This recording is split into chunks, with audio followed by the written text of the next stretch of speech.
in order to do that, I think the key aspect to that in my mind, correct me if I'm wrong, but you got to get out of your comfort zone in order to find out what your weaknesses and your strengths are.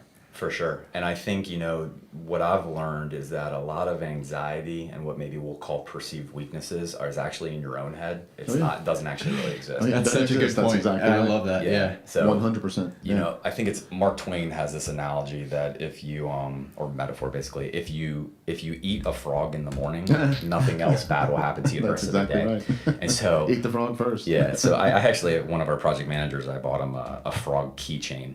And I said, hey, when you're putting together your to-do list, put this frog next to the, let's say there's 10 things. Because we always have, hey, we have 10 things to do.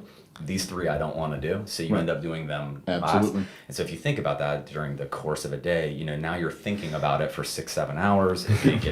It drains you. It drains you. The bad things, you have to attack those bad things, perceived bad things. Yep. You hit the nail on the head with that. Those perceived bad things, you have to hit them with the highest level of energy. Yeah. The worst thing you can do is put those off after you burn out so much of your energy and time and thought power and willpower on all the other things that are easier to do.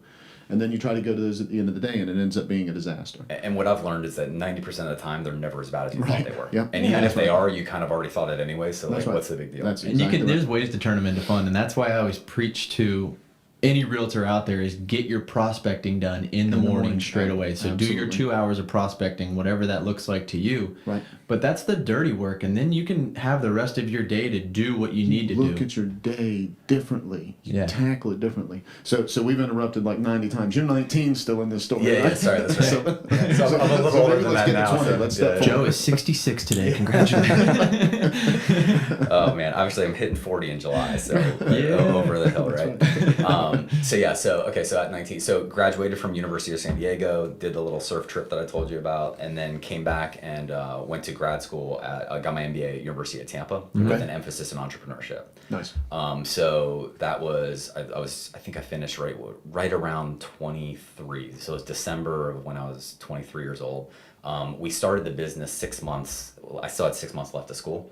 So it's actually, I don't know if it's exactly today, but in the next couple days is our 16th anniversary for Beta Bay. What? Congratulations. So we started in June of 2003.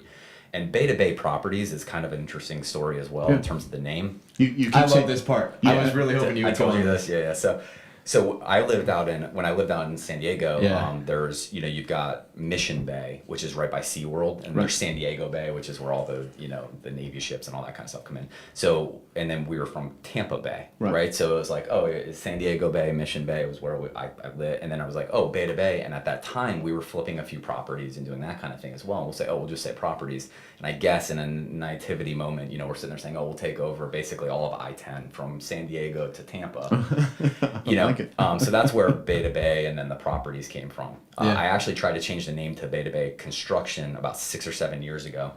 And Pinellas County Construction License Board got upset with me because we changed the name, or our signage said Beta Bay Construction, but that wasn't our actually legal name. Right. So, hey, your license isn't tied to that. So I got a little upset. I'm like, can I appeal to a board or something? I'm like, all right, let's just let it go. And so that's kind of where the name came from. So that's really cool. Was in grad school. I think I got, to your point, getting out of your comfort zone. I mean, I'd be lying if I said, all I wanted to do was start my own business, or I wanted, it was more just, the reason I went to grad school was because my dad was being very fortunate. He said, hey, I'll make sure that I help you, assist you with tuition and things like that, as long as you take it seriously and do a good job and go. Right. So the real reason I went to grad school was because I didn't want to start a real job yet, right?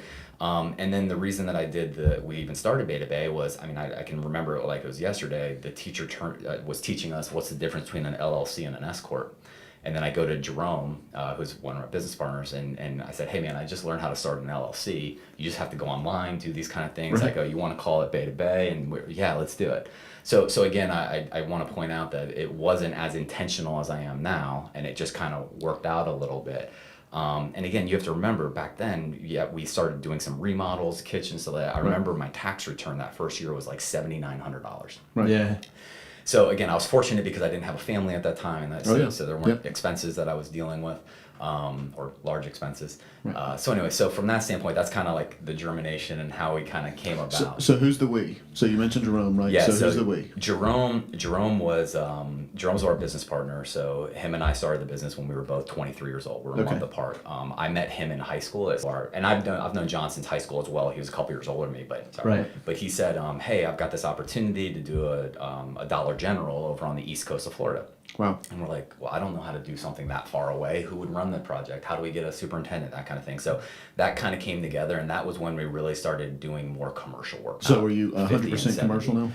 We're 100% commercial now. Okay. And in the story, we were 100% residential then, or 95% residential then. So right around 2009, 2010 is when we started doing some of those dollar stores. And because we were so lean and didn't have a ton of overhead, and we figured them out pretty quickly, we were actually able to put a dent into that.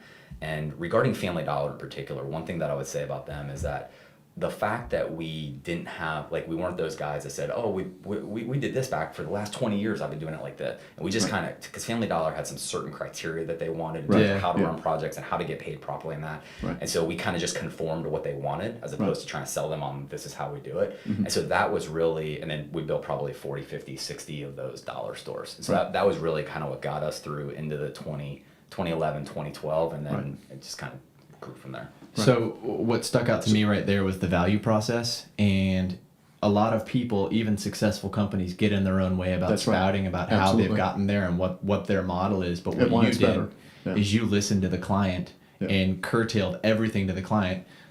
Little did they know, your experience may have been completely residential, but I find that fascinating. And that you didn't have the experience to come in and say, hey, you got to do it my way because this is how I've always done it. You were able to stay nimble with that. Do you still stay nimble like that? If you meet clients, do you still work with them through the process, or are you in a position in your business now where you can just say, hey, I'm rigid about how these things are done? It's that's a good question, and it's getting harder now to be as nimble, right? And so there's the right way to us, and it's got to be systems oriented. It's got to fit into what our systems are, so that we can process them easier. It's not Chinese fire drill, like we said. We all only have 50 hours a week, so. In order to be scalable and sustainable, you have to come up with your own process and make sure things fit in your box as well. Or say no. Or say no. That's right. Yeah.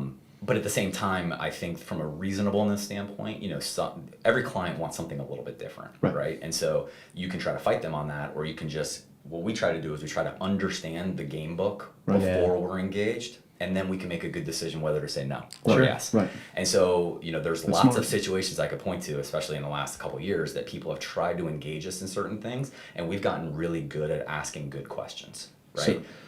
All right, so that's everything, man. Again, we're going to hopefully get you out of your 20s here in a minute. Yeah. No, I'm enjoying this a lot. This is good. So he has a system for doing things, and then whenever he meets the clients and customers, he knows how to deliver a system well enough so that if it needs to shift and change as he's interviewing, as he's talking to them, he can shift and change the parts that can fit into a system, so he still delivers at a high level. Right. Versus just going in and not having a system. This is to some people out there, I'm sure. Listen. Going in and have a system and know what you want to do, and then listen to the client and fit them into the system, or cut them loose. Move on to the next one, say no to them, and go back to the people that do fit into your system. That way you're delivering at a high level.